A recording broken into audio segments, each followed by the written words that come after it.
All right, so I'm out here in the garden, and that's Boots. She's a helper. She actually gets in the way more. It's a pretty windy day, but I am going to pull some of this mulch away from the irises, and I'm taking my garden spade and I'm getting underneath the irises to try and pop them up. They are pretty easy to dig up out of the garden. They're not very challenging because they have very few roots attached, and that's why it's somewhat important to try and get the shovel underneath and pop them up. You don't want to sever too many of those roots because they don't have very many of them, so they need as many roots as they have.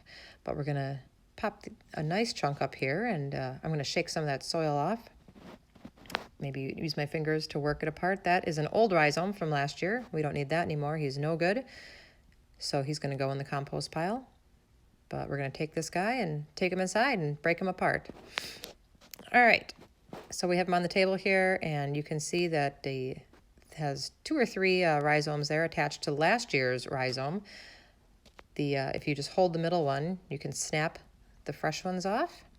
That guy can get set to the side there, and there's looks like there's 2 more here, so you can break them apart. It's a really gratifying thing to do. And then take that old rhizome, put him to the side. He is no good anymore. Goes right in the compost bin. Take these, shake them apart, and this guy still has quite a bit of soil on, so I'm just going to work some of that soil off. Again, not damaging the roots in the process. We're going to try and leave all of those attached. Some of these were a little bit weak, so we're going to leave that rhizome attached to the middle. I'll talk about that in a minute. And we're going to look at some of these other short guys here. They are kind of small too, so we're gonna try and give them a little bit of a jump start by leaving the old rhizome attached. This guy here, though, I think he'll be okay, so we'll break that one off. He doesn't need those little training wheels. But we'll set him to the side with the others. And that guy, kind of small too, so we'll leave him attached to last year's rhizome just to give him a little help when he's in the pot. So I'm going to grab one of my pots here. I do use a sterilized pot that I had left over from probably buying some other plants. I hate putting plastic in the landfill. So we're going to pop this guy in here, hold him up high with one hand so he's sitting on top of the soil. And I'm using a soilless potting medium that has fertilizer in it. I use Osmocote fertilizer. It's a slow-release fertilizer that's available at most garden centers. We're going to pot him up and give him a little haircut, and he is good to go. So we'll get ready to put him outside and give him a little drink and get him settled. So I wanted to add a couple things to the video for you. The first thing is that when I broke some of these guys off, you'll see the old rhizomes. They're kind of gross. They're often mushy. You can see they're gross, and they have all these like limp, rotten roots. You can just throw these guys in the compost pile. They're not going to grow anymore. These are last year's rhizomes. The plants keep some nutrients in here so it can pull from that, and it also keeps its own moisture in here because they really like to be in hot, dry, sunny locations. So again, planting these guys really high. So compost bin for the old rhizomes. We got a whole pile of them here that they're from last year, so they're no good anymore. The plants themselves sometimes can be quite small. You can see this guy here.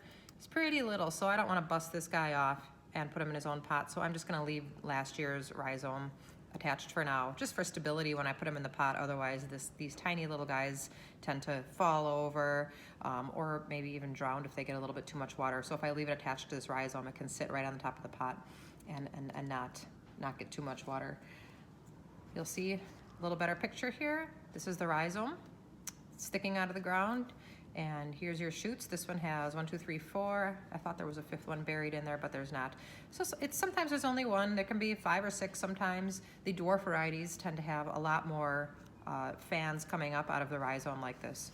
Some people also like to take the rhizomes. Mine were sitting in a really wet spot in the garden. So some of them are a little bit squishy, but they do have growth coming out of them. You can help dry them out a little bit by soaking them in a bleach solution of 1 part bleach to 10 parts water, probably for about 30 minutes. Then you're going to want to fish these guys out of there and kind of lay them out and dry them. You can let them dry in the shade for another half hour, 45 minutes, and then pot them up. That'll help dry them out, like I said, and it'll also help if there's any disease or insect infestations. I've seen where I've been soaking these and a some of the maggots come floating out. That's the iris borer. They're gross. They get to be about the size of my pinky finger, and they're pretty nasty, so they'll work their way out of the rhizome if they're in there. That usually tends to happen later in the summer when they've gotten a lot bigger, and I have to divide them because maybe we're putting a shrub or a different plant in that location, or maybe these irises are just planted in the wrong location in the garden and they're not doing as well, and you want to move them to a better place. So that being said, remember to plant them high and just have fun in the garden. You know, you might lose a couple of plants here and there. You know, a couple of these little teeny tiny guys, they might not make it, but we're going to pot them up anyways and hope for the best.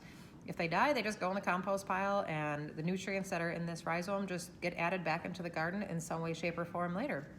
So have fun in the garden.